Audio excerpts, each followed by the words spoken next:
Hello there. Today, today is day number 4, and I only have 26 more days to go. I am going to talk about a story when we were at my Theo's house. He was having a party there, typical Mexican party, loud music, all us kids running around, and we were young kids. We noticed a boy that was standing in the corner of the yard. Where my uncle lived, it was like across. Okay, so there was his house, his neighbor's house, a house here, and a house here. So there was 4 houses. Smack in the middle of those 4 houses, there was the fence, and the little boy was standing up on the brick wall there. We all kept noticing the little boy, and we all kept looking at him, and we're like, who's that kid? Like, why is he just standing there staring at us kids, or just us in general, like everybody there at the party. So we didn't understand. Not that we didn't understand, but I mean, all of us was just like, dang, how, it's just someone staring, and it's a kid. The kids usually do that, but we just thought it was kind of awkward, and we were kind of looking, and we're like, dang, this kid just keeps staring at us, and doesn't even care about our privacy. He just keeps invading our privacy. But anyways, we just noticed this little boy, and he had like kind of a sad face. I don't really remember his characteristics, or like if I were to see him, I would have no clue. I just don't remember. I just remember all of us seeing this little boy standing there. So, big deal. Party ends. We all go home. I think about a couple of days later, someone knocked either on my uncle's house or the neighbor's house. I'm absolutely not sure. I don't remember, because I was a kid.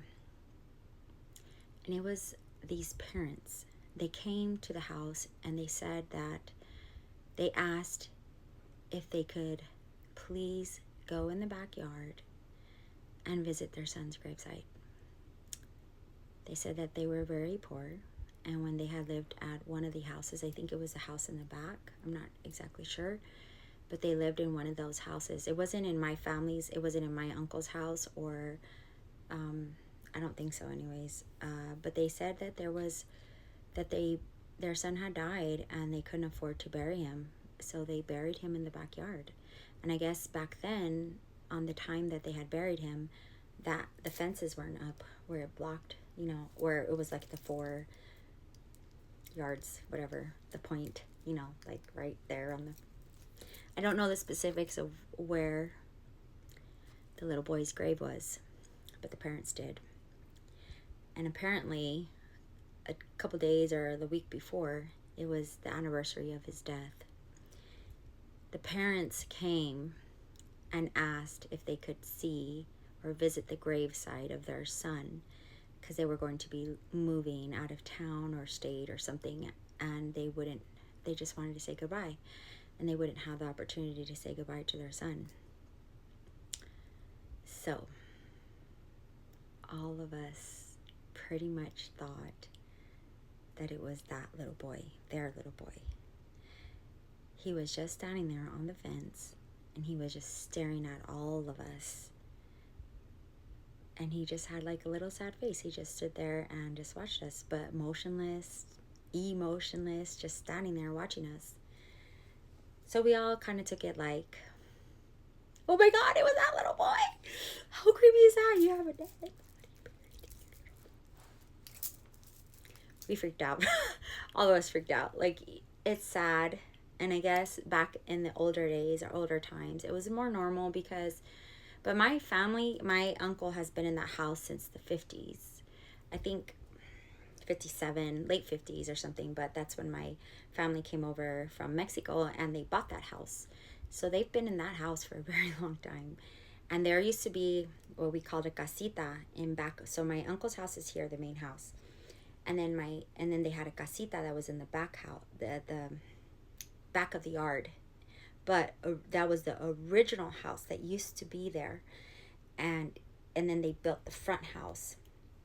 So there was an old house. We used to call it the casita. We used to go in there and we'd play school. We'd play all this stuff and whatever. They had like the rooms, and it was kind of creepy now that you think about it, because it did have the bathroom. It had this kitchen. It had like but it was old and run down, you know, and it was like, but so we would just call it the casita. And I don't know if that was their old house or not, but it was a very old house. It was like one of the original houses that were there. And of course, you know, they allowed the family to go in there and say goodbye to their son. And but we all believe, all of us, me and my family, believe that it was that little boy that we saw there, because my family, like my uncle has lived there. Like at this point, he had probably lived there for like, I don't even know, 30 some years or so. I don't know at that point, 30, 40 years, I don't know. But they had already lived there a long time. And it's just crazy, you know, and kind of sad.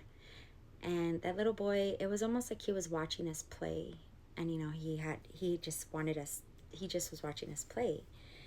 So the moral of the story is that to never stop being a kid. Just to keep enjoying life, to keep playing as a kid, you know, do things that make you feel childlike, do things that you enjoy, have fun. Have fun. You don't need to spend all kinds of money or anything like that. Just have fun. Be a kid at heart, you know. Obviously, you have to have your responsibility and complete your what you have to do and do everything you have to do, but just go and have fun. Have fun. Be a child at heart. When you do have the opportunity and you do have the chance to go and enjoy yourself, go do it and be a child at heart. Even if you're at home, be fun, be happy, you know. And you know, death isn't prejudice. Death hits all of us at any age. So just live it up, have fun. Obviously, be responsible, but have fun.